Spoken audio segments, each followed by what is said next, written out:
Bueno, nos hemos dado el saludo a algunos, a otros no les ha llegado el saludo directamente de nosotros, nosotros del ESEA, entonces queremos darles el saludo y dar las gracias que están aquí para poder compartir con nosotros todos estos interrogantes, preguntas, cuestiones que nos ofrece la clínica del autismo, que es en lo que nos vamos a dedicar durante este año de trabajo. El seminario del ESIAC es importante nombrarlo, es un espacio de investigación de autismo y psicosis, ¿sí? Que forma parte del INES, Instituto Nueva Escuela Lacaniana, auspiciado por el Instituto del Campo Freudiano y dirigido actualmente por Miller. Recordarles, ya algunos lo saben porque en otras ocasiones lo hemos nombrado, nace de la necesidad de investigar sobre temas clínicos y epistémicos propios de estas condiciones del parlete y de dejarse enseñar por esta clínica bajo la modalidad de investigación propia del psicoanálisis de orientación lacaniana. Esto es importante, es una investigación. ¿Cómo es que investigamos los psicoanalistas de orientación lacaniana? Tengámoslo en cuenta para todo este año de trabajo. Y con esto introduzco una cita de Judith Miller del texto El porvenir del autismo, que dice: cuando los métodos de reeducación son sordos ante el ser de cada autista y su cientificismo desvergonzado que lo desconoce todo, hace creer que se reduce a tal o cual gen o a un déficit de competencia cognitiva, aquí viene nuestra apuesta, siguen las comillas de Judith, es deber de los clínicos dar a conocer que el psicoanálisis aprende de este ser. Con esta cita de Judith Miller, le doy la bienvenida a Piedad, quien nos va a compartir su investigación y nos va a compartir algo de precisamente sus interrogantes, sus preguntas, que esperamos al final poder conversar después de haber escuchado las elaboraciones que ha hecho durante este tiempo de trabajo. ¿Quién es Piedad? Es Purri para quienes sea primera vez que no están familiarizados con ella. Nosotros sí llevamos mucho rato porque fue en un momento la presidenta del ANEL. Entonces, con esto quiero decir, del ANEL CF, que hoy es presidenta, es miembro de la Asociación Mundial de Psicoanálisis, es AME, es directora de la Escuela de Psicología de la Universidad Católica de Guayaquil. Con esto la ubicamos, que vive en Guayaquil y tiene su práctica en Guayaquil. Es profesora de cátedra de psicopatología y clínica psicoanalítica con niños de la misma universidad. Asesora de proyectos de niños, ¿sí? Al niño y la familia, ¿sí? Es una asesora que en otras ocasiones nos ha contado que la llaman mucho de colegios, que tiene mucho intercambio con estos lugares que se preguntan por cómo hacer con estos niños en las instituciones. Es miembro fundador de la Fundación Comunicar para personas con autismo y problemas de comunicación. Asesora también de proyectos de inclusión educativa de niños, adolescentes y adultos con autismo. También ha publicado artículos en libros, en revistas especializadas en el continente. Entonces, con esto le doy la palabra a Piedad y recuerden que nos va a compartir desde su propia clínica, desde sus propias investigaciones, acompañado en ciertos momentos por el espacio de investigación con todos los demás docentes, sus inquietudes, sus preguntas, y recordarles que la clase de hoy se llama, ¿cómo se llama? Me gusta mucho. Tras los indicios. Es que la palabra tras los indicios, sí, de la subjetividad en el autista, pero ella después aclara en el video tras los indicios de los signos de la subjetividad en el autismo. Y eso vamos a ver qué nos va a abrir para conversar. Bienvenida, Piedad, y gracias porque es la apuesta que queremos transmitirle a la comunidad nuestros interrogantes y nuestras investigaciones. Adelante, Piedad. Bueno, les mando verdaderamente un alegre saludo. Para mí, en el tiempo que formo parte en el ESIAP, ha sido un espacio muy fecundo, un espacio de intercambio, yo diría, donde la confianza y el afecto societatis entre nosotros nos permite hablar con soltura sobre nuestros interrogantes, pero al mismo tiempo con el rigor de los textos que nos acompañan.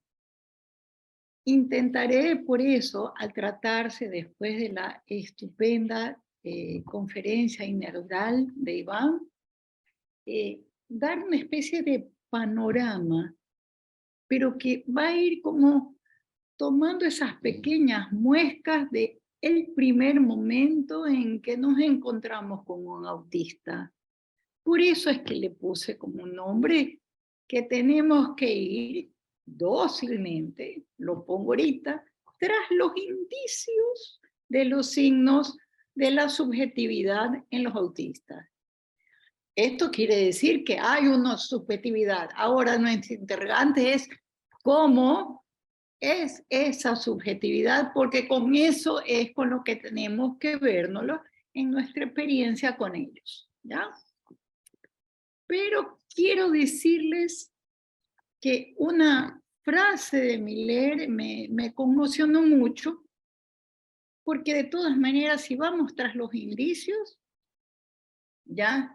Es porque nos interesa hacer algo con un autista, y él nos dice, el analista es un lugar, y en ese lugar se produce un lazo. Entonces la pregunta que viene enseguida es entonces, ¿cómo hacerse un lugar en el mundo de un autista? ¿Cómo carambas hacemos ese lazo? ¿Ok? Esa fue francamente la pregunta con la que quería empezar. Entonces empiezo con esta pregunta que sin duda nace de la experiencia de una práctica que nos confronta con los autistas en su especificidad. ¿Y cuál es su especificidad? Es esa forma tan enigmática que tienen de rechazo al otro. Eso es lo más enigmático, ese rechazo. Firme, duro, pero que ahí estamos. Entonces, así Lacan en su última enseñanza nos orienta en nuestra clínica con los autistas a partir de un nuevo léxico para dar cuenta de lo que sucede cuando un infant no se incluye en el significante. Signos. Lo dejo en interrogación porque me lo preguntaron desde el comienzo cuando propuse este nombre, así que decidí que sería un apartado de mi texto, a ver si puedo contestar algo de eso, y si no, lo conversamos. Para un autista, las palabras pueden existir, pero no para sostener la función de vocación y creación, que sí la tienen para nosotros, y así no es posible encontrar que estos niños tomen la palabra en nombre propio. No le dan un sentido que les permita describir mínimamente cómo viven su relación con el mundo que los rodea, con sus propias tonalidades. Es decir, que aun cuando el habla exista, es rígida y estereotipada, usualmente tomada en bloque de los dichos de algunas personas cercanas. de personajes, estoy repitiendo qué cosas conocen, que conocemos, de programas televisivos, de las redes, pero de forma literal, porque esto es lo que con frecuencia conocemos como lenguaje robótico. Entonces eso nos pone en evidencia que no se adueñan del lenguaje, y por eso es que los que hablan lo hacen en tercera persona. Entonces la dificultad de hacer lazo con el otro del significante tiene también entonces repercusiones en esta forma original de su relación con el cuerpo, con los objetos y con el otro, que será motivo de mayor profundización en estas conversaciones que tendremos. Pero este modo peculiar es un intento de arreglárselas, diría, con sus dificultades más o menos severas en el lazo con los sujetos hablantes. Entonces, vamos desde el rechazo radical a comunicarse o a esos intentos que muchas veces son torpes, fuera de contextos, para introducirse en el lazo con el otro. Entonces, encerrados o apertrechados en su defensa, sin establecer una verdadera interlocución con el otro, porque ¿qué habría de requerir para tener esa interlocución? Es lo que nos piden que hagamos entre nosotros. No vamos a tener una conferencia, vamos a tener una preparación para la conferencia. ¿Y qué es la preparación de la conferencia? Sino la interlocución de la interlocución.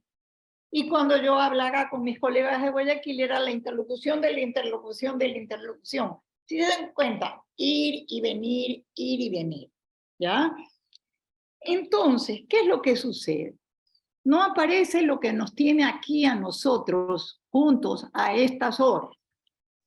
Y es que no se sitúan en el orden del deseo, que los llevaría a nuevos hallazgos. Por supuesto, con sus encuentros, con sus desencuentros.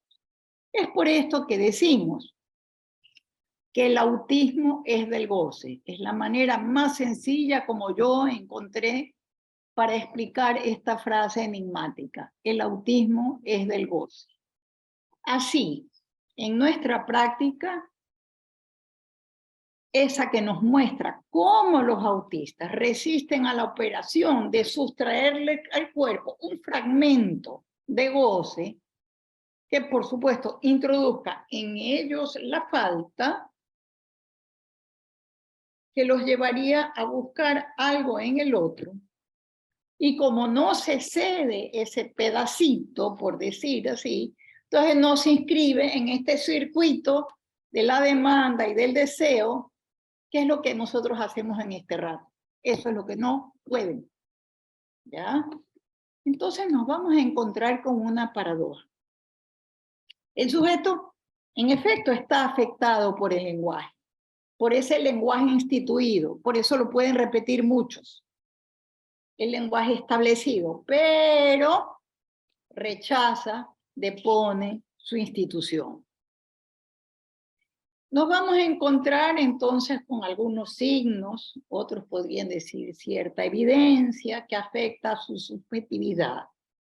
Por ejemplo, el otro entonces es problemático para ellos. 2. El autista es idéntico al goce que obtiene de su cuerpo, por lo tanto está en la mismidad, lo que también conoceremos como la iteración. 3. La alteridad, obviamente, en consecuencia no entra en juego. 4. Lo simbólico no funciona como el lugar en que el sujeto puede ser representado. Ya que el autista entonces no es un sujeto que habla desde su propia enunciación, es solo un cuerpo que goza, como ya lo dije antes. Y es porque se queda fijado en la función, sin recurso al otro. Los significantes entonces no establecen un circuito posible, por eso también se puede verificar la existencia de la pura satisfacción sonora. ¿Ya? ¿Qué puedo decir? Adelantándome entonces sobre la naturaleza, y hablo de naturaleza exactamente de esa forma, o sea, porque no deja entrar a la cultura, de la defensa autística. En esta ocasión no vamos a abordar entonces el autismo a partir de la pulsión, sino en función de la defensa, que se produce desde muy temprano. Encontramos algunos nombres de la defensa en diversos autores. Por ejemplo, Bettelheim, en La fortaleza vacía, en el año 67, planteaba que la manipulación de los objetos o cualquier comportamiento de carácter repetitivo se encontraba justamente al servicio de una posición estática para que nada cambie, que impida, esto es importantísimo, la desintegración del mundo, la desintegración de su vida, y así sostenerse en el encierro de una muralla. Si vemos, ¿qué nos dice? Estirpando conceptitos así. Francis Tostan, en el 72, en el libro Autismo y Psicosis Infantil. Vamos a ver lo que destaca. La dificultad en la separación gradual con la madre, vivida como una ruptura, que el niño la vive, es fuerte, como un agujero negro que impide la aparición del tiempo y del espacio. Recuerden cuando vimos la película, ¿cómo se llama? El documental A Cielo Abierto, cuando Stevens decía, el autista está en un presente eterno. Por eso también vemos que a veces son muy torpes, que cuando abrazan apretan demasiado, que cuando se acercan se van golpeando contra las mesas y creen que es cuestión de la terapia ocupacional. No digo que no ayude, pero no en sí por el ejercicio, sino por el vínculo que a lo mejor le permite a este niño abrir, afinar esta muralla y dejar entrar algo del otro.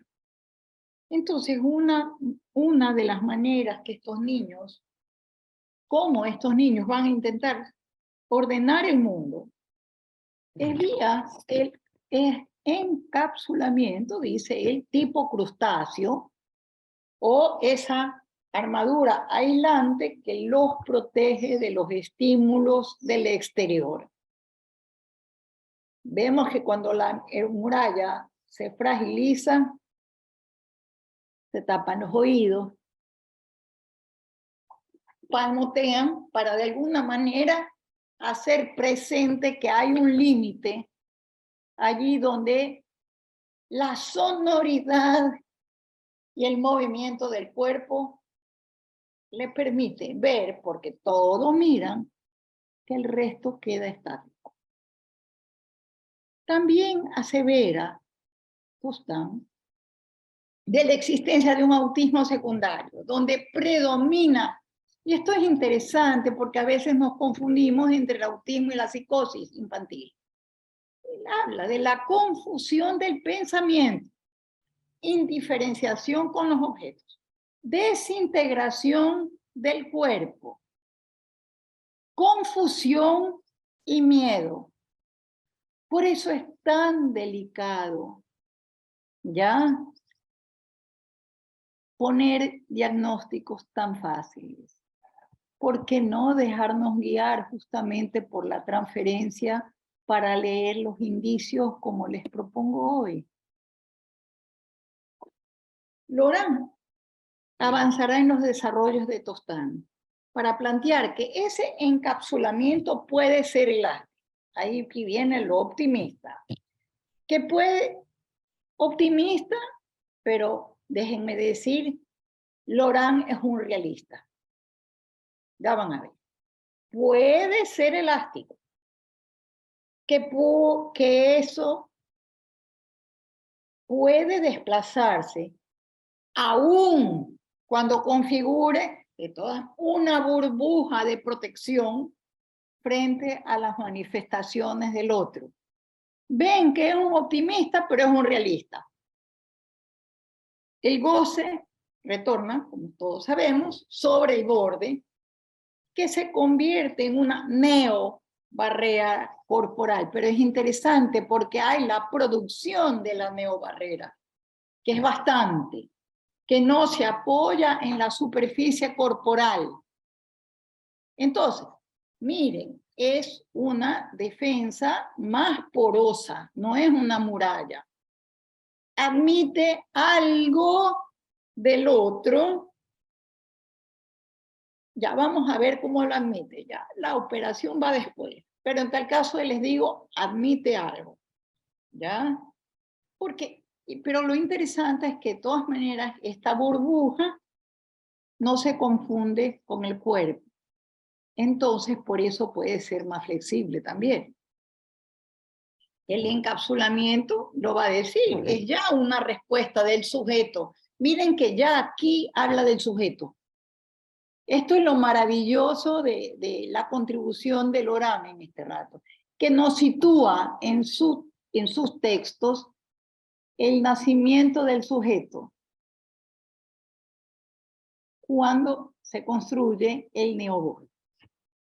Será a lo largo ya de este seminario que estamos teniendo en este rato que podemos adentrarnos un poco más sobre esta noción porque nos abre a nosotros un montón, a mí me parece, oportunidades en el trabajo con un sujeto autista. Maleval, apoyándose en las nociones de Lorán, en el 87, subraya la dimensión del borde como defensa frente al mundo exterior. Allí no hay diferencias en ese sentido, pero es interesante porque él avanza para hablar de tres elementos en el borde, que por supuesto se tratará de eso a lo largo del seminario. El objeto autístico, el doble real y los islotes de competencia. Hay que tenerlo muy en cuenta porque podemos ir, estos son nuevamente, vuelven a ser signos de una subjetividad, como ven, un poco más compleja, ¿ya? Y que bajo transferencia podremos hacer algunas cosillas. O más vale, me equivoco. Seremos dóciles a las invenciones que se produzcan bajo transferencia. Ahí está mejor.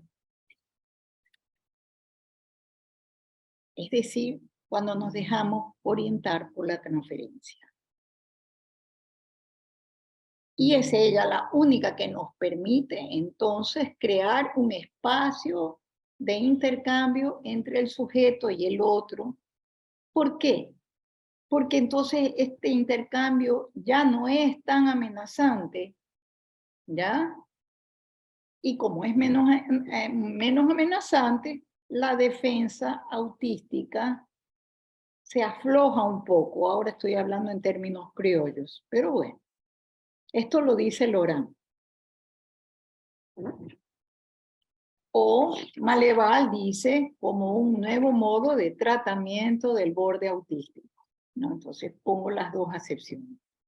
Dos nombres distintos, pero apelan a una posición, la que les dije antes, la del analista dócil, a incluirse en el mundo del autista para operar sin forzamientos e ir al encuentro de lo nuevo que puede suscitarse en esos encuentros y que en la repetición ya pueda sugerir algo nuevo en el funcionamiento, ahora sí, de lo psíquico.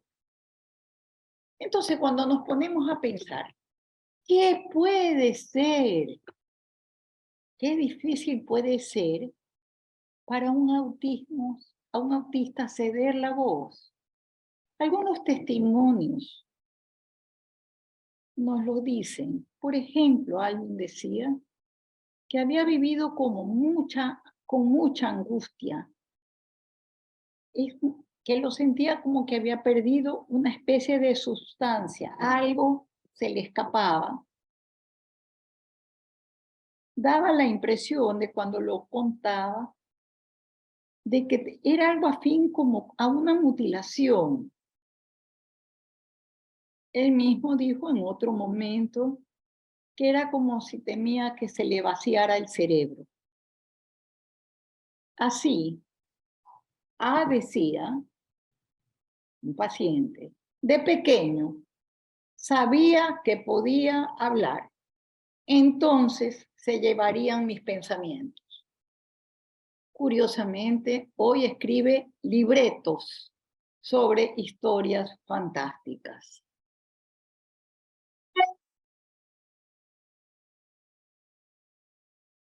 Voy a seguir hablando un poquito de ceder y les cedo la palabra para que pregunten o hagan comentarios, ¿no? Veamos, ¿por qué ceder la mirada al otro? Pongámonos del lado de la defensa.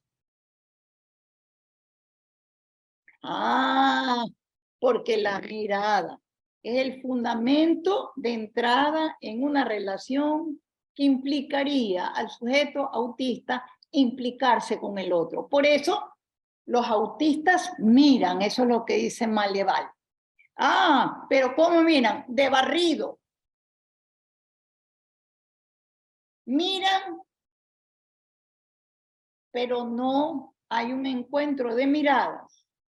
Pero pongan ustedes a un autista que quiere algo que está por ahí escondido, rapidito se dio cuenta de a dónde estaba ese objetito, más rápido que un rayo, sabrán cómo hacerse cargo de él. ¿Ya? Entonces, sí quiero decir algo. Hay una salvedad que creo que es bien importante, porque miren, que sí podemos encontrar autistas que pueden entrar en el lenguaje de otra manera. Se trata más bien de una apropiación solidaria del lenguaje, que pasa con frecuencia por lo escrito.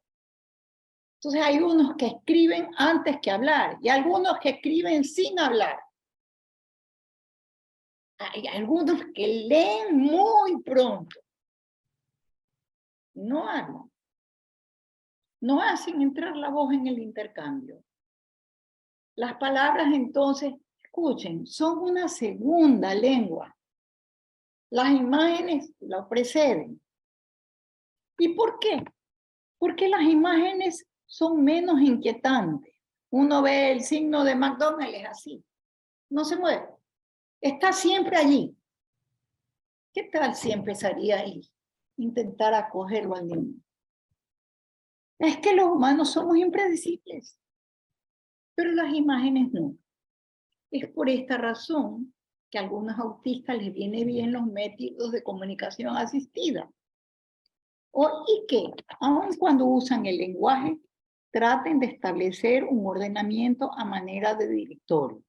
Les voy a leer una viñeta y ahí paro para que conversemos hasta aquí, porque después hay otra inflexión en lo que quería plantear. Miren, JX llega a mi gabinete en una institución educativa muy angustiada. Dice que su papá ha desaparecido. Intrigado, empieza a fijarse, a mirar, que su madre pasa por episodios de llanto y de violencia. Bravísimo. Con voz incrédula, digo, nada más que hago ese gesto. Así. Me dice, tras la puerta, escuché que mi papá le ha metido los cachos. No sé si así se dice en los países de ustedes cuando un hombre se va con otra mujer. Sí. Le ha metido los cachos, ¿sí? Sí. Ok. Y le decía a una tía que por eso llora y está furiosa. Pero yo no he visto ningún cacho, Piedad. No hay cachos en mi casa. Mi mamá me decía, no tiene cachos. Se queda pensativo. Empieza a contar los dedos y repite los días de la semana. Me pregunta si puede coger una caja de cubos que alguien había dejado allí y arma una cuadra de calles con las casas como una pequeña ciudadela. Y me dice, mira, 1, fuimos a este barrio, señala con el dedo. Nos escondí, 2, nos escondimos detrás de una casa. 3, pasó un carro. 4, adentro del carro iba mi papá con una rubia. 5, mi mamá me llevó arrastrado a la casa y lloraba diciendo, soy una cachuda, soy una cachuda. Abre los ojos muy grandes y me dice, esos son los cachos. Él no va a regresar. Vive ahora con la rubia. 6, mi mamá está sola. Llora y está brava. 7, recuerden los días de la semana. 7, yo estoy triste. Y escribe en la página 8, fin. Hasta ahí quedo para que podamos comentar algo sobre la defensa autística. Y solo dije apenitas de cómo hacer con ella. Pero comentemos un poco, ¿les parece?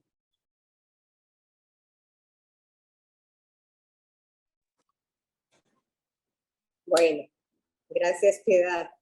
Nos dejaste ahí como con el suspenso, ¿sí? Como bueno, como también qué más siguió, qué efectos hay en este niño con ese 8, ese fin, pero bueno, ahí abrirán otros a conversar.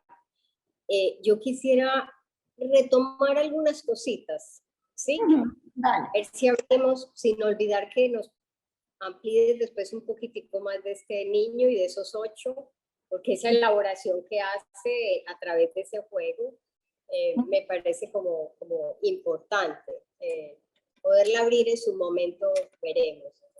Pero hay algo que dijiste y es, si bien es importante, bueno, muchas cosas dijiste, por ejemplo, para comenzar esto del lugar, que me parece que rastrea, y ahí muestras con el caso el lugar. El analista es un lugar, preciosa frase que traes de Millet.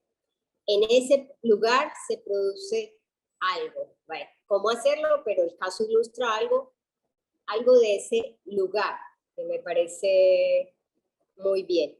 Pero hay una cosa que dijiste y es, estos aprendizajes no los rechazas del todo, dices, no, también tienen su lugar, su importancia, todos estos aprendizajes, pero aclaras una diferencia, lo nombras, que hagan eso con un analista, la diferencia que hay, ¿sí?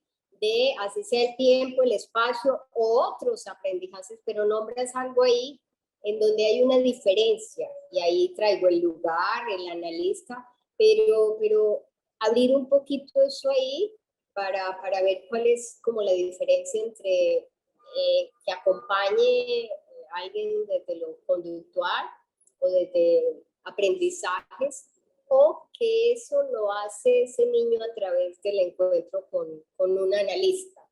Eso como por abrir algo de muchas de las enseñanzas que traes y de las preguntas que deja tu recorrido. Bueno, dejo ahí para que si tienen otros... Piedad, yo quisiera, y levantan la mano si quieren hablar. Piedad, digamos, es claro en la conceptualización de lo que se escribe sobre el autismo, una fórmula que tú la traes también, el rechazo al otro. Pero entonces, bien, complejicemos eso un poquito para que ese rechazo al otro no sea incompatible con el hecho de que hay autistas que hacen vínculos y no estoy hablando de que el vínculo con el analista, no. Hay autistas que hacen el vínculo, si pienso en los casos que llevo con la mamá o con una profesora o con un compañero, con un vecinito. Sí, ¿cómo hacer que no sea incompatible eso que uno ve de los casos de autismo y la expresión que tú traes, el rechazo al otro? Uy, pero hay muchas manos, Piedad. Yo no sé cómo quieres hacer. A ver, Hay otras 4 manos. ¿Tú qué quieres? ¿Cómo quieres responder, Piedad? vamos a tomar 2 de las 4. Las otras 2, Andrés y... Está Carla, Está Andrés. Audrey, Carla, Andrés y Fabiana. Fabián. ¿Tomamos 2? Tomamos 2, ¿ya? Entonces, Audrey, que creo que fue Ok, la primera que... sí, gracias. Ya. Bueno, Piedad, fascinante, interesante. Yo te tengo una pregunta a propósito de esto que dices, planteas sobre... A propósito de esto que dice Marlon, en relación al rechazo del otro y lo que se trabajó en la conversación previa para preparar esta clase, tu clase, en cuanto al otro y lo real. Te pregunto, ¿qué puedes decir en relación a esta idea? ¿Será que para el autista el otro es real? Y eso de lo real es tan abrumador al otro. Ahí lo dejo. Audrey, se te fue el último pedacito. El último pedacito que dijiste, después de decir que si el otro es real, se perdió un poquito. Ajá. Si repites un Que poco. sí, ¿qué podrías decir? Es para conversar. En relación a esto de si el otro es real para el autista. El otro representa lo real para el autista y de ahí el rechazo, su encapsulamiento, y es eso, el otro real. Entonces, el punto es en qué momento, o sea, este movimiento de ubicarse hacia el otro es en función de hacer algo con el goce, el propio goce. Por ahí, más o menos. Bien, gracias, Audrey. Carla. Bueno, creo que lo que voy a plantear, creo que va por ese mismo lado, porque si bien es cierto que esta defensa es contra el otro impredecible, yo creo que eso también quizás se puede articular con el punto de que no se han constituido los orificios corporales como zonas para el intercambio. Entonces, yo creo que eso habría que vincularlo allí, precisamente porque ¿qué intercambio cuando no están constituidos los orificios corporales como zonas para el intercambio?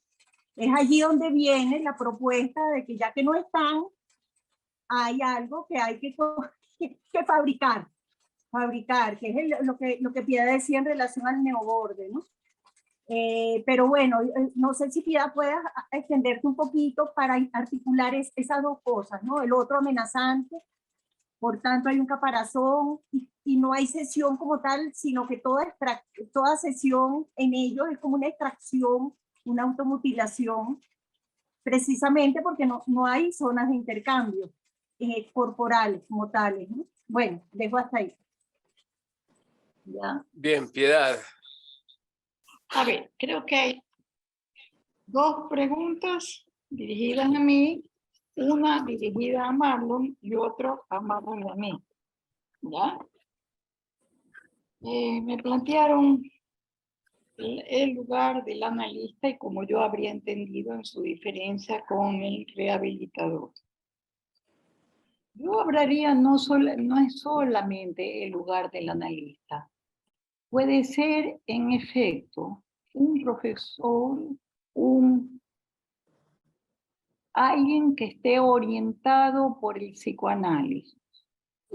Aquí yo voy a apelar a otra cosa, porque tuve muchos años trabajando en instituciones educativas y continúo trabajando, pero inmersa, digamos, como quien dice, en el chaquiñán, es nuestro término, o sea, en las trincheras. Era parte de una institución educativa. Entonces yo lo que les diría es que lo que se lograba, y el caso final es cómo hacer para sensibilizar, ¿ya?, a los maestros en la orientación analítica, aun cuando uno no la nombre y no usemos estos términos complejos en nuestra especialidad.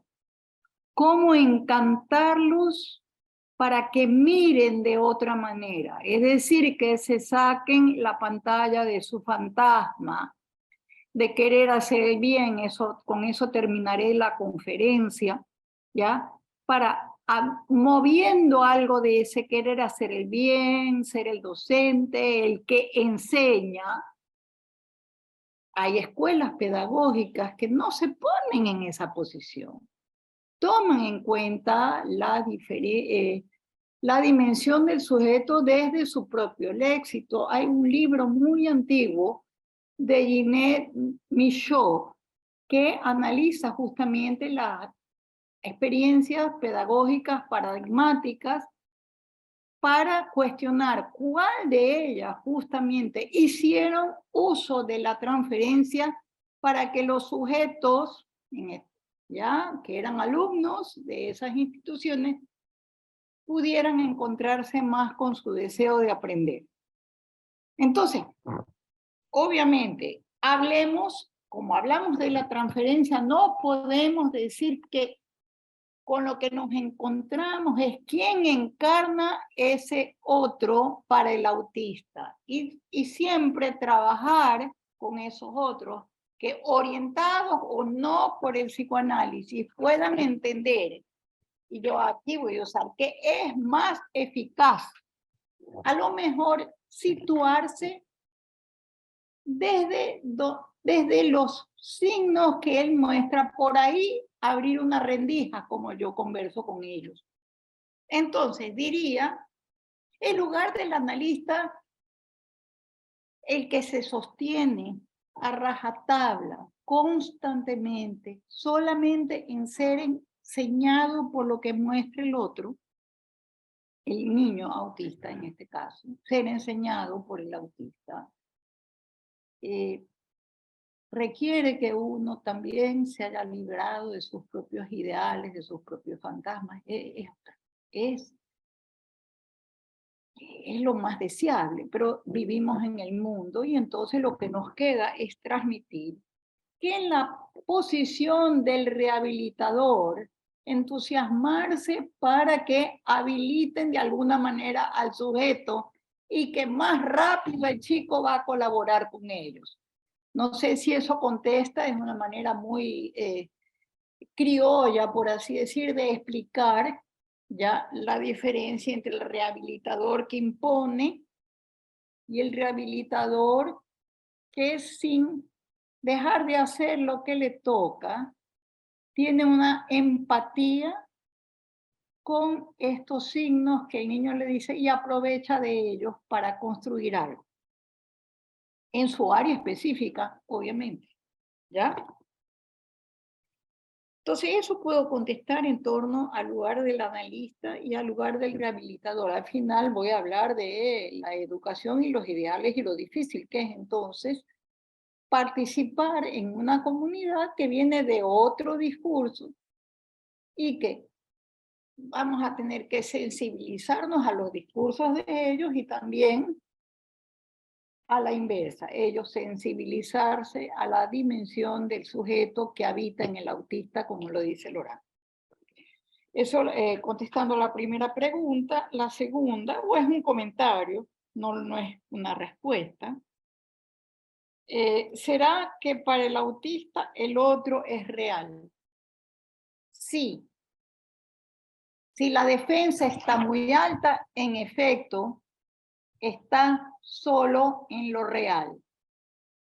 Eso no quiere decir que en el momento que eso se amplía, yo siempre uso la palabra, se hace poroso, por ahí vemos que ese empieza a ser un otro, y yo le pedí a Marlon, por favor, busquemos rápido esa figura, y no la encontré, Marlon tampoco, ya era muy tarde, pero hay una figura que hace Laurent que es preciosa, en la que está un solo, corrígeme, pero es un solo cuadrado, por decir así, en donde es uno solo, pero él dibuja en el medio una zona intermedia.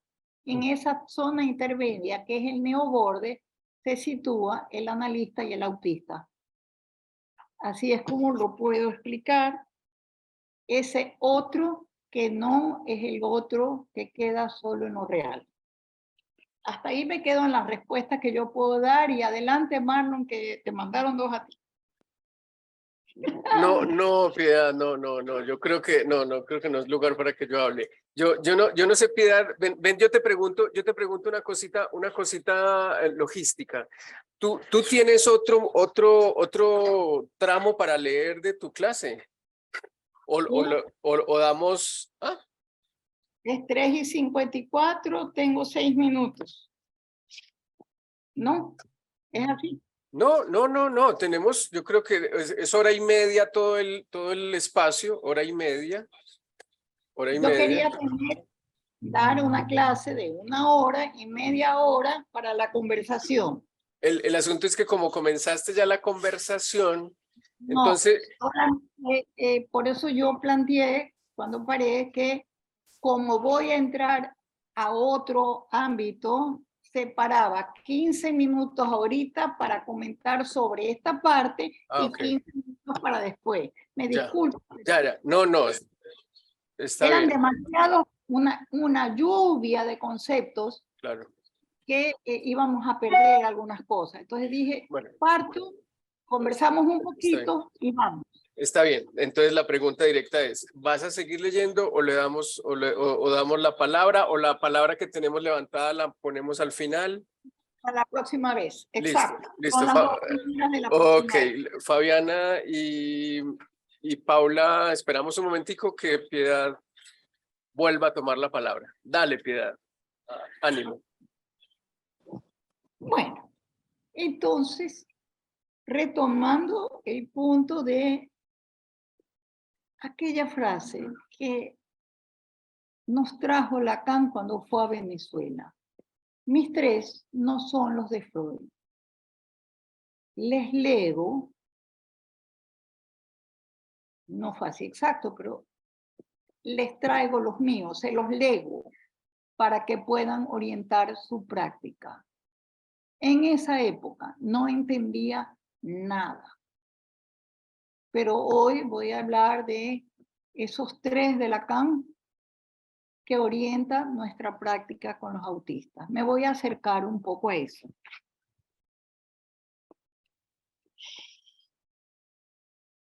Como sabemos, por favor, Marlon, la imagen, si puedes, de lo real, lo simbólico y lo imaginario.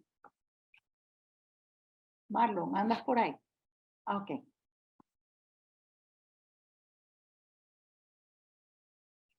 Y Lacan toma la figura del escudo de la familia borromeica, de la familia Borromeo italiana, que aludían a este anudamiento que los hacía más fuertes. Lo que ustedes están viendo es el nudo Borromeo como estuvo al comienzo de su enseñanza.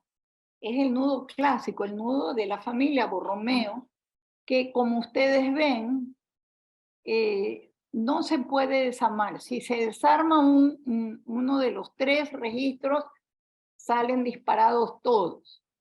Después Lacan sabemos que va a decir que los tres nudos no están intersectados, que están uno puesto encima de otro, que por eso hay colusión a veces entre uno y otro, y que necesitarían un cuarto nudo, ¿ya? Cuarto nudo, que puede ser el nombre del padre u otra cosa, ¿ya? Entonces, porque eso es lo que nos da la oportunidad, por la segunda figura, para pensar que es posible que algo pueda hacerse en el autista para que se sostengan esos tres. En el caso de la persona que les hablé, del joven de los cachos de la madre, solo les puedo decir que aquel día él regresó y me dijo: Piedad, yo sé que por las leyes de esta institución educativa yo no puedo ser su paciente. Me lo ha dicho mi mamá. Pero el día que yo tenga 18 años y ya no esté aquí, yo la voy a ir a buscar a su consultorio que queda en la calle, no sé cuánto, no sé qué, no sé cómo. Su teléfono es no sé cuál, no sé qué, no sé cómo. La dirección de su casa es no sé cuánto, no sé qué, no sé cómo. Entonces le dije, nos veremos a los 18 años. Y a los 18 años, él llega, es una larga cura que he presentado ese trabajo en otro ámbito, pero él llega a una manera de nombrarse. Dice: soy un hombre del mundo, porque se volvió un gran leedor de historia, pero así en 1, 2, 3, 4, de diversas culturas. Esta lectura de la historia le permitió, por la historia y porque era un buen comelón, estudiar gastronomía de distintos países del mundo, ¿ya? Y ser un hombre del mundo, que no es exactamente así como se dice, sino un hombre de mundo, el que es culto, el que es amable, el que sabe cómo comportarse de acuerdo a las distintas personas de distintas nacionalidades, cómo se saludan, cómo se despiden, cómo hablan. En fin, esto fue todo el trabajo ya con él después de los 18 años que se presentó en la consulta y ya graduado de bachiller, hacer ese tramo que lo llevó a nombrarse como un hombre del mundo, si se quiere saber algo de él. Pero vemos que se hizo él un nombre, ¿ya?, que le permitió por muchos años sostenerse en la vida. En un momento dado, eso le falló. Veamos un poco, entonces, ¿qué pasa con los tres nudos? Pásalo al nudo previo, ya. Lo que podemos encontrar es que en el anudamiento que vemos a los tres, uno podría decir que el único que hay es el real, o sea, hagan girar los otros dos, métanlos detrás del verde y van a ver que solo queda el verde. Los otros quedan desinflados. ¿Ya? Queda solo lo real. Por eso podríamos decir que el autista está inmerso en lo real.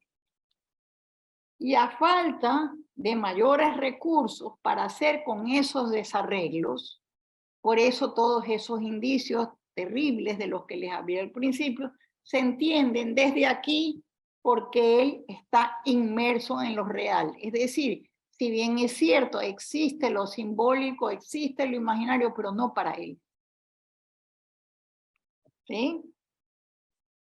Entonces, por eso es que la posibilidad que nos trae Lacan en el segundo nudo, y lo vuelves a poner, ¿ya?, es la posibilidad de la existencia de ese cuarto nudo que lo llamará síntome, que sería en este caso con este joven, ya no tan joven, un hombre del mundo, que es lo que anudó a los otros tres.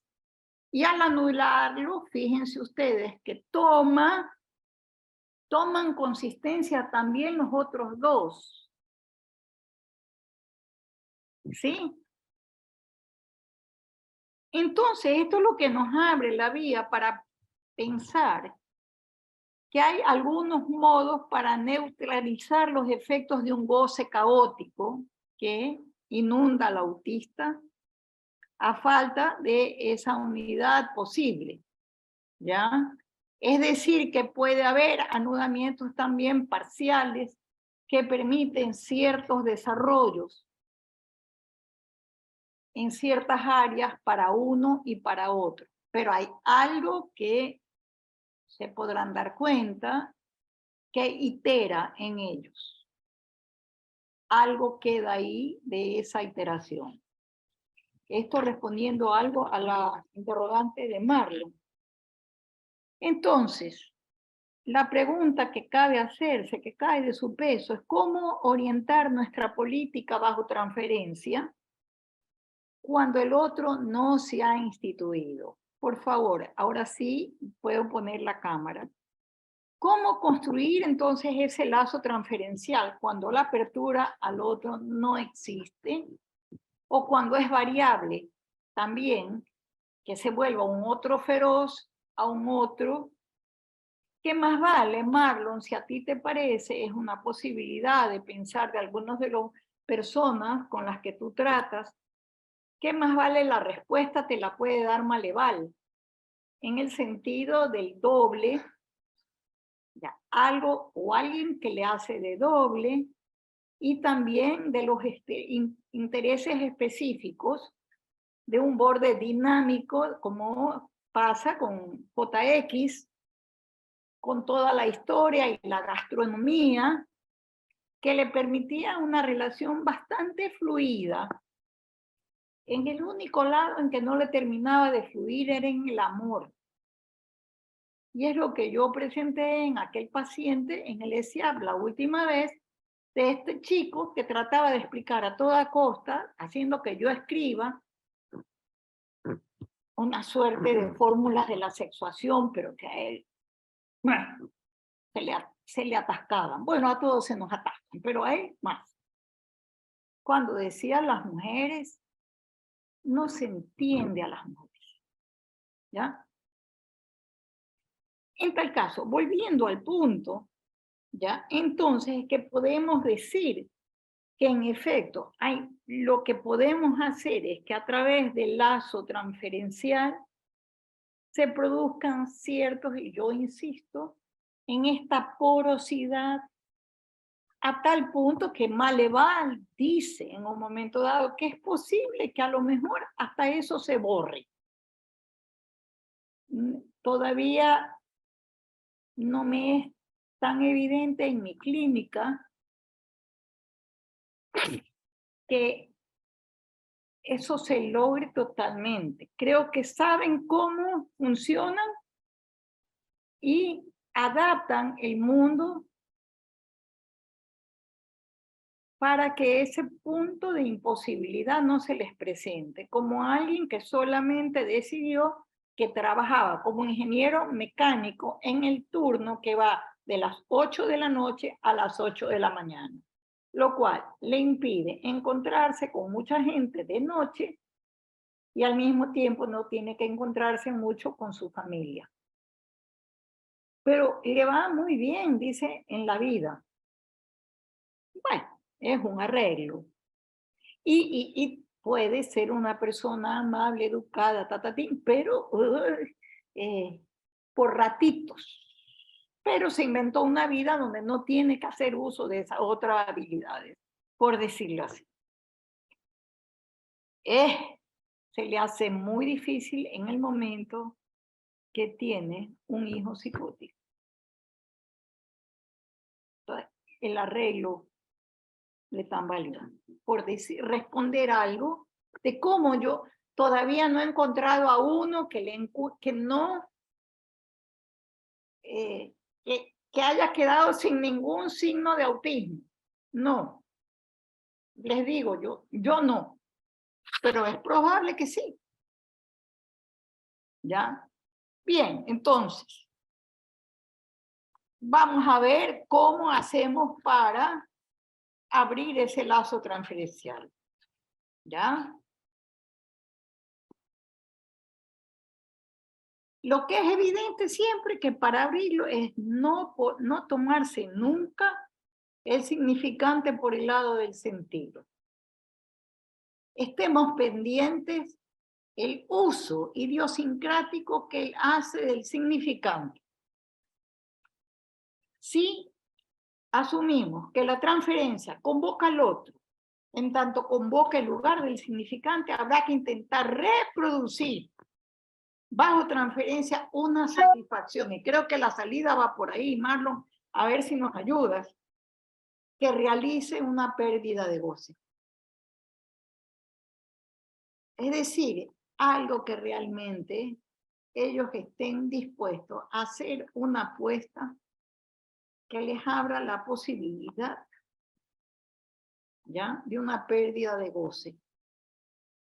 Es decir, que por ejemplo, en este paciente, la transposición de pasar de la historia, ¿ya?, y atravesarlo, yo diría transversalmente, longitudinal estaba la historia, como la historia de los cachos, y se le atraviesa transversalmente su gusto por la comida.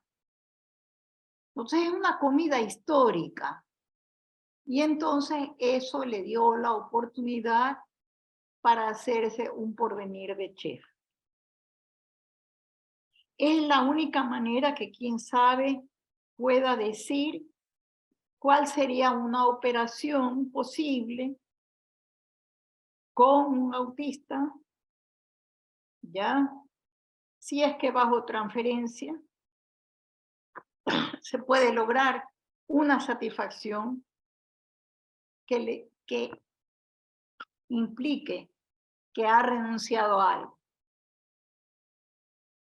Sería un pseudo agujero, pero funciona como tal.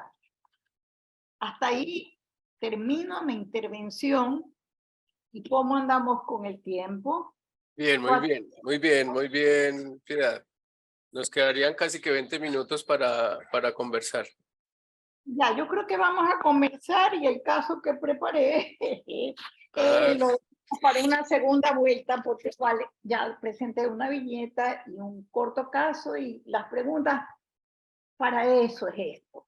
Dale. Yo hago un abreboca y ahora sí vámonos con todas las preguntas. Adelante. Listo. Digo uno pequeñito. En la preparación de la clase no llamamos pseudoborde, sino neoborde. Claro, Neoborde. Es neoborde, porque es neoproducido. Yo no dije pseudo. Bueno, dale. Ya. Dale. Es neo. Neoproducido bajo transferencia. Bien, Paula y Fabiana tenían la mano levantada ahorita. No sé si... Andrés también la tenía levantada, no sé si... ¿Ah, sí? Primero estaba Fabiana. Sí, Fabiana, dale, Fabiana. Bueno, gracias, Piedad. La pregunta que era justo en relación a la transferencia. Pensaba que desde la definición clásica de la transferencia de un sujeto en relación al sujeto supuesto al saber, no podríamos orientarnos en esta clínica del autismo. Entonces pensaba en esta dimensión real de la transferencia, ¿no? En términos de una presencia ahí. Entonces decías que el analista puede ser un lugar, no solo hacer un lugar para el sujeto, sus signos, su singularidad, su sufrimiento, sino ser un lugar. Y me parece que por ahí podríamos entender la transferencia, ¿no?, en relación al autismo, que el analista consienta a encarnar esa presencia y que esta presencia sea un lugar. Sujeto autista consienta a ese lugar. No sé si va por ahí, Exacto. escucharte un poco en esto que puedo articular. Exactamente, pienso como tú. Creo que hay una operación que tiene que hacer el analista y que el Orán lo plantea. Y es que para que se pueda dar la transferencia, el analista tiene que, y lo toma de Rosine Lefort, tiene que ceder algo de su cuerpo. ¿Ya? Para que sea posible que el otro ceda su voz. En ese sentido, eso que se cede es un objeto y por eso es posible que se haga el doble. Si el analista no pierde algo de su cuerpo, ¿ya? Entonces, ¿cómo sería? No sería posible, ¿ya? Porque es allí, en ese punto de falta, en donde algo del encuentro se produce. Tenía una pequeña viñeta justamente a propósito de eso, de un niño que me tenía a mí, que él correteaba y correteaba y correteaba sin parar, y llegó un momento que yo, en un sol ecuatorial terrible, en un momento dado, yo empecé a caminar paralelamente, pero porque me quería ir a acostar a un ratito al césped, y puse las manos así, para que el sol no me diera en la cara. Él se paró, iba en un camino paralelo, caminó, y por primera vez dijo, átete, de levántate. En lo sucesivo, cuando él me llamaba, me decía, átete tú, que pareciera que es un laleo, pero no es. Átete tú. Eso fue por un largo tiempo, yo diría, el significante de la transferencia. Si eso te puede decir algo, cómo es importante que el analista pierda algo de sí, en este caso mi mirada, mi cuerpo exánime en un sol tropical, y que él se haya parado y me haya dicho, átete. Sí, desde la clínica, y estoy totalmente de acuerdo con eso. Gracias, Piedad. Muchas gracias. El siguiente es Paula. Sí, muchas gracias, Piedad, muy interesante. Yo te quería preguntar por el caso que presentaste, que atendiste cuando era un chico y después a los 18 años, pero por la parte que sucede en la adolescencia, ¿no? Cuando está en la escuela, que es, yo lo entiendo así, pero te quiero preguntar, te quiero pedir que nos ayudes a entender esa viñeta analíticamente, ¿no? Es como que, o sea, lo que me transmite es que él hace todo un artificio bajo transferencia con la psicóloga de la escuela, aunque no sea en tu consultorio, pero vos ahí estás en posición de un otro dócil, arma todo un artificio con esas cajitas, con las estaciones donde va numerando, secuenciando, para explicarse un conflicto familiar que además tiene una metáfora, que es la de los cuernos. Se dice en Argentina y en México se dice cuernos, en Ecuador se dice cachos, me acabo de enterar. Pero bueno, él no entiende, o sea, él capta perfectamente el sufrimiento de la madre, el conflicto familiar, pero se queda muy angustiado porque no entiende esa formulación de los cachos, y no solo que no la entiende, sino que al no verificarla en su realidad, más se angustia. Bueno, mi gata siempre está muy interesada en el autismo, perdón. Siempre quiere aprender de los subs. Entonces, bueno, eso es lo que yo entiendo, ¿no? Como un artificio que permite el dispositivo, que a él le permite entender, no sé si entender, pero le permite inscribir algo, porque después vas a decir adelante que esa historia que se arma 1, 2, 3, 4, que es como un cuentito, pareciera ser que está relacionada con la historia con mayúscula, que él estudia y después la historia de la gastronomía, etc. Pero bueno, me parece que nos ayudaría a entender un poco en el sentido también de lo que traía Marlon, ¿no? Para aclarar este punto, ¿no? Cuando decimos no hay otro en el autismo, no hay otro constituido en el autismo, hay que ver ahí también lo que a lo que Lacan se refería con el otro con mayúsculas, ¿no? No quiere decir que no pueda ser algún tipo de relación con la mamá, con la novia, con el compañerito, pero cuando decimos no hay otro, va a ese otro, ¿no? Y me parece que esta anécdota también nos revela algo de eso, pero no anécdota, sino viñeta, quería preguntarte más para entender esto que me parece Vamos a fundamental. hacer ese otro invasor en un otro diferente. ¿Ya? Y que no es necesariamente el semejante. ¿Ya? Por eso yo hablo el otro que irrumpe y todo lo que hay que hacer para que uno sostenga una cierta alteridad, que no es por el lado del significante. Por eso, lo único que yo hice cuando me vino tan malito a mi gabinete fue, o sea, sancionar con el orden de entre sorpresa y horror. Esa fue la cara que le puse. Los chicos de esa institución y todos los maestros sabían que cuando había casos graves, le decían que vayan a hablar conmigo. ¿Ya? No es que iban todos, sino que cuando ya no sabían ellos, y bueno, él había estado golpeando, pateando a las paredes, los puños, es decir, había hecho un verdadero problema y él estaba muy mal, muy mal. Entonces le dijeron que vaya donde mí. Entonces, por eso es que él entra. Pero, ¿qué es lo que es importante? ¿Qué es lo que yo creo? Yo creo que frente a ese real de la desaparición de los padres, él empieza como a ordenar la desaparición.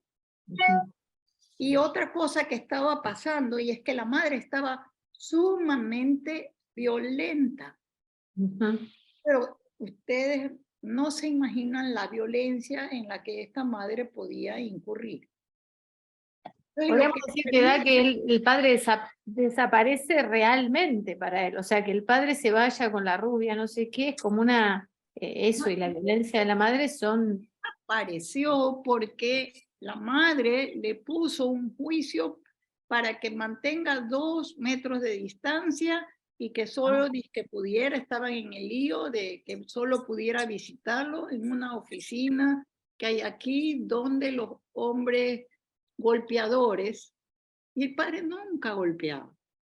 ¿Ya? Era el odio de la madre, que como estaban en este proceso de salvaguardar supuestamente al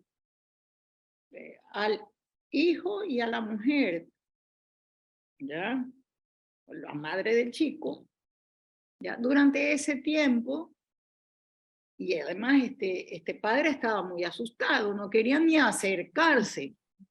Entonces simplemente para él, el padre había desaparecido, punto, sin ninguna explicación. Sí, con lo cual también tu viñeta enseña de cómo los seres humanos necesitamos alguna ficción, alguna historia, ¿no? Para poder procesar una cosa así, ¿no? Hasta que él no construye eso, es eso, o sea, el padre que estaba de repente no está más, y se arma ahí una cosa incomprensible, desaparece en lo real, ¿no? Digamos, ¿no? Si no está presente, si no va, si está a 2 metros, si está asustado, no lo ve, no está más, ¿no? Entonces me parece muy interesante.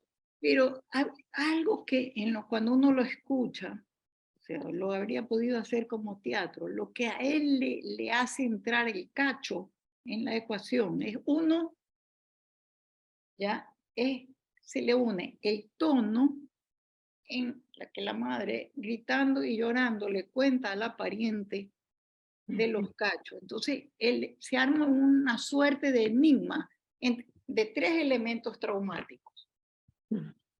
¿Ya? Los 2 primeros, claro, el padre desaparece, la madre con una violencia, la madre psicótica, la madre desenfrenada,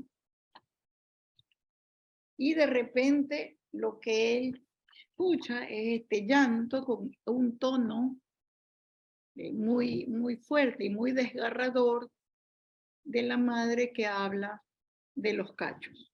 Entonces él de alguna manera en toda esta confusión me va a preguntar a mí, ¿qué son los cachos?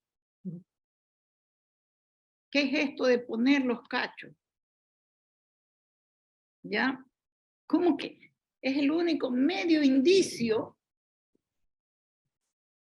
Pero es por la relación del tono con el llanto, del tono del llanto brutal de la madre y el escondido oyendo eso. Sí, lo cual también me hace pensar en esto que decía Lacan o alguien, ¿no? Ya no sé quién, de que es importante poder reconstruir en la clínica el contexto donde él escuchó eso que trae, ¿no? O sea, porque ahora que lo estás diciendo así, es que tiene más que ver con una cosa fuera de sentido, ese llanto, ese grito desgarrador que trae el significante cacho en ese contexto, y él extrae eso y con eso hace algo, ¿no? Hace una historia, hace la historia con mayúsculas. Bueno, Perdón, Piedad, hay una pregunta, tal vez sea la última. Luz Adriana Mantilla, por favor. Sí, gracias. Lo que pasa es que no, quizás no va muy en tono con lo que estamos conversando del caso, y veo que en el chat también hay una pregunta un poco más directa al caso. No sé si quieras de pronto... Luz, no, dale, leo mi pregunta. dale, lee tu pregunta, dale. Sí. Lo que pasa es que quizás me salga un poquito del contexto del caso, pero me quedó resonando mucho de la primera clase de Iván, este lugar que le dio él a la palabra encuentro, ¿no? Como encuentro entre los cuerpos, ¿sí? Y ahora, en ese momento me quedó una pregunta que ahora se me reedita un poco con el título de la clase de Piedad, tras los indicios de los signos de la subjetividad. Entonces pensaba intentaba formularme de nuevo la pregunta en este sentido, si el encuentro de los cuerpos, más allá del sentido, como nos planteaba Iván, ¿sí? Podría, digamos, si este encuentro más allá de los sentidos podría posibilitar algo de la subjetividad, ¿no? O posibilitar algo de empezar a rastrear esos indicios de los signos de la subjetividad, como tú hablabas. En aquel momento yo me lo planteaba más como la posibilidad transferencial, pero también veo que como esta cuestión de la transferencia es un término, es una noción compleja en el autismo, como bien lo estaba introduciendo también Fabiana. Entonces pensaba si más bien pudiéramos pensar el encuentro de los cuerpos, más allá del sentido, como tú nos propones también pensar, Piedad, justamente como ese posibilitador de la subjetividad en el autismo. Pero yo hice un ruido. Yo hice un ruido y puse una cara. Y él, que es todo ojos, fue una invitación. Puse el cuerpo en ese momento. Y ahí él, puedo coger esto, puedo hacer, se puso a armar, yo no decía nada, miraba nomás lo que estaba haciendo. Pero ahí te alojó. Sí. Sí, como en el caso de Iván también era algo del impacto de esta pelota, creo, ¿no? Exacto. Sí podemos hablar, es una interpretación por fuera del sentido. ¿Ya? Y eso dio la oportunidad para que armara esta secuencia, por decir así. Bueno, ¿hay alguna otra preguntita? Andrés, ¿tenías por ahí la pregunta? Uy, yo tengo montones. No, Andrés dijo que no. Andrés me dijo por el interno que ya no, que ya la había resuelto la pregunta. Bueno. Audrey, una palabrita, Audrey.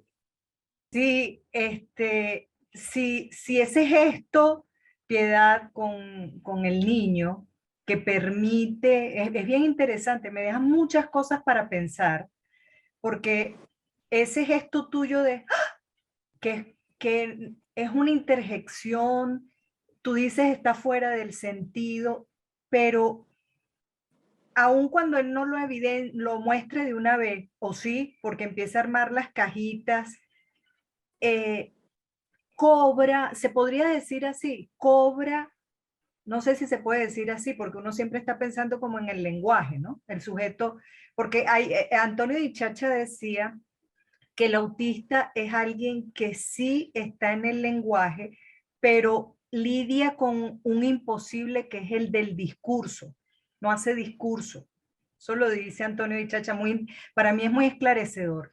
Pero en este punto que tú haces ese gesto con ese sonido, se podría decir que es incorporarse a un sentido, el de él, el de ese sujeto ahí en singular, en su singularidad. Se podría hablar así, o sea, que tú te incorporaste, él permitió que tú te alojaras en su sentido, en lo que él puede hacer sentido. Claro, porque de alguna manera, como yo lo pienso, es esa emisión sonora mía, la voy a llamar así, no la voy a llamar, sino emisión sonora, resonó en su cuerpo. Y lo primero que pudo hacer fue armar una cuadra, la que yo miraba con interés, pero no me ofrecí si hubiera sido a la pedagoga, si lo iba a ayudar, si que quería, no. Miraba cómo armaba. Y Bueno, lo único que hice fue así, como es. Y entonces empezó con la pregunta, la de los cambios. No le contesté, sino nuevamente así como. Y entonces me dice, ya te voy a decir algo. Y 1, 2, 3, 4. No es que fue tan rápido que pudo ordenar, o sea, le tomaba tiempo, porque se le desordenaban las cosas y borraba. Fueron como unas 3 sesiones, no más. Pero se le desordenaba, después las cosas las borraba, las volvía a poner, después me pidió una tijera hasta que le salió este ordenamiento que lo leyó y puso fin. Y volvió a sosegado, diría yo, un poco triste, pero sosegado a su rutina que le venía bien, que era la de la institución educativa. Pero no sin advertirme que a los 18 años me iba a ir a buscar y ya tenía todos mis datos. O sea, la transferencia quedó instalada. Pero para 4 años después. Maniobras que hacen poros, dice. ¿Quién lo dice? Maravillosa, Paula Hernández. Miren lo que pone. Incorporarse. Genial. Genial.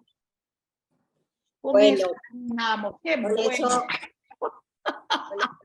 podemos terminar, aunque Carla dice que por favor 2 palabritas que Ok. quiere. A ver, Carla, que estamos ya ahí en el tiempo. Que yo diría que esos elementos que van haciendo el circuito, ¿ok? Son Laurent lo aclara muy bien, no es sentido. Lo que se va incorporando no es en función del sentido como sería la cadena de un neurótico. Son elementos heterogéneos que más bien tienen valor de acontecimiento del cuerpo, no de sentido, Audrey. Ahí Pero hay un lazo porque fíjate que después le dice, sí, te pero veo a los 18. pero elementos, no, pero yo pensándolo a partir de lo que dice Laurent, son elementos heterogéneos, que no se enlazan por sentido, No, como sería en la, porque si no estamos pensando en la neurosis. Es verdad, es No. cierto. Entonces, ustedes lo leen- que son acontecimientos de cuerpo, como lo que hace Ella Piedad. Acontecimiento Bueno. del cuerpo. Eso, ahí Sí, está. Exacto. pero Ok, si ustedes bueno. lo vuelven a ver uno por uno, son 8, 7 acontecimientos, bueno, 8 con fin, porque es también un acontecimiento de cuerpo. Bueno, Ya, Sí. si ustedes ven, es como si hubieran sido imágenes, imágenes, imágenes, imágenes, una al lado de otra, pero entre ellas no hay enlace. Estoy totalmente de acuerdo y te agradezco este fino comentario. Hoy, de verdad que ha sido maravilloso trabajar. Maravilloso, maravilloso. gracias. Excelente Tendremos la encuentro. otra el 24 de febrero y seguimos afinando todas estas enseñanzas y los conceptos, como este de acontecimiento del cuerpo, que también hay que entenderlo un poco más, extracción del goce. Bueno, muchísimas gracias, Piedad. Muchísimas gracias a todos. Gracias a todas. Buenas Nos vemos tardes. el 24, Muchísimas gracias. gracias.